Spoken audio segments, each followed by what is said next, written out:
क्या कहते हैं कि माता जी मेरे भाई रामचंद्र को 14 वर्ष का वनवास दिलवाने में मेरा किसी प्रकार का कोई हाथ नहीं है।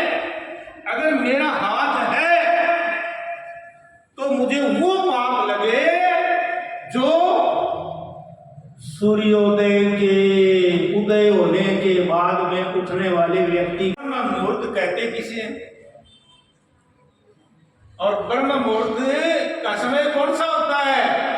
ध्यान देना, सूर्योदय से 1.5 घंटे पहले का जो समय है वो ब्रह्म मुहूर्त का समय होता है। उस समय जो बच्चा उठता है, जो बालिका उठती है और अपने प्रश्न याद करते हैं, पाठ याद करते हैं, लेसन याद करते हैं, तो उस समय सबसे ज्यादा याद होती है। तो हमें ब्रह्म मुहूर्त में उठना चाहिए और रात्रि को हमें 10 बजे निश्चित रूप से सोना चाहिए। यहां मैं आपको एक बात और बतला देना चाहता हूं, रामायण में वर्णन आता है। जो व्यक्ति, ध्यान देना, जो व्यक्ति सूर्योदय के बाद में उठता है उस व्यक्ति को पाप मिलता है। देखो, बिना पाप किए व्यक्ति पाप का भागी हो जाता है। कोई कर्म नहीं किया उसने, वो केवल लेट उठा है, सूर्योदय उदय हो गए उसके बाद में वह उठा है, तो वो व्यक्ति पाप का भागी हो जाता है। कैसे हो जाता है?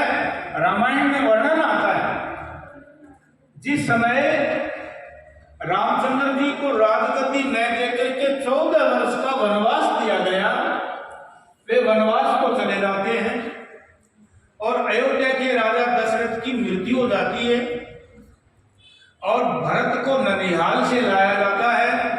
उनको बताया नहीं जाता है कि आपके पिताजी का स्वर्गवास हो गया है, आपके भाई को 14 वर्ष का वनवास हो गया है, आपके भाई और आपके भाभी जी भी उनके साथ चले गए, उनको नहीं बताया जाता। ये समाचार गुप्त रखा जाता है। भरत बड़े चाव के साथ में आते हैं, लेकिन जो ही अयोध्या में प्रवेश करते हैं कोई लोग बाग उनके साथ न कोई बोल रहा है, न कोई अभिवादन कर रहा है, न कोई कुशल क्षेम पूछ रहा है। बड़ा आश्चर्य करते हैं, क्या हो गया ये? कोई लोग बोल नहीं रहे, आपस में गुमसुम खड़े, चुपचाप खड़े हैं। तो फिर उन्होंने साहस करके पूछा कि मैं तो सोचा था मेरे पिताजी बहुत बड़े यज्ञ का आयोजन करेंगे और मेरे भाई रामचंद्र जी को अयोध्या की राजगद्दी पर बैठा करके उनको राज तिलक करेंगे। मैं तो इस खुशी के साथ आया था और यहां मैं क्या देख रहा हूं कि सभी लोग वहां निराश खड़े हैं। इसका कारण क्या है, मुझे बताएं। तो किसी ने कहा, इसका कारण आप अपनी माता कैकेयी से अगर जान लें तो बहुत अच्छा होगा। ऐसा सुनते ही भरत अपनी माता कैकेयी के पास जाते, अभिवादन करते हैं, पूछते हैं, बातचीत करते हैं, क्या देख रहा हूं मैं, ये सब लोग उदास कैसे हैं? बातें होती हैं।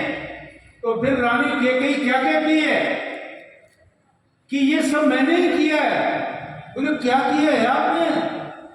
कि मैंने अयोध्या का राजा आपको बनाया है और आपके महाराज का जो कांटा था वो भी मैंने 14 साल के लिए निकाल दिया है और मेरे कारण रामचंद्र जी को 14 वर्ष का वनवास हुआ है।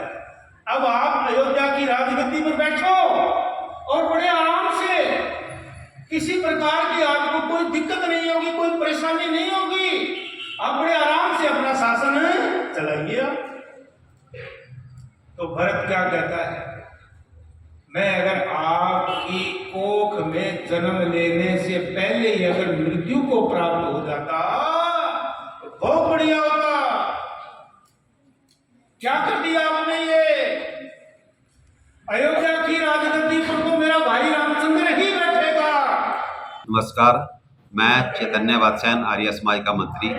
मैं ये बता रहा हूँ कि ये हमारा 118वां वार्षिक महोत्सव है, जो कि 118 वर्ष से पहले शुरू से ही हम मनाते आ रहे हैं।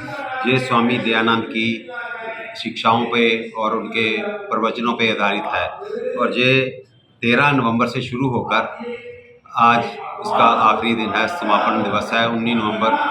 इसमें बहुत बड़े बड़े विद्वान श्री वेद प्रकाश जी, श्री नारायण जी, श्री नारायण सिंह जी, श्री जय नारायण जी और श्री अरुण कुमार जी आए हुए हैं।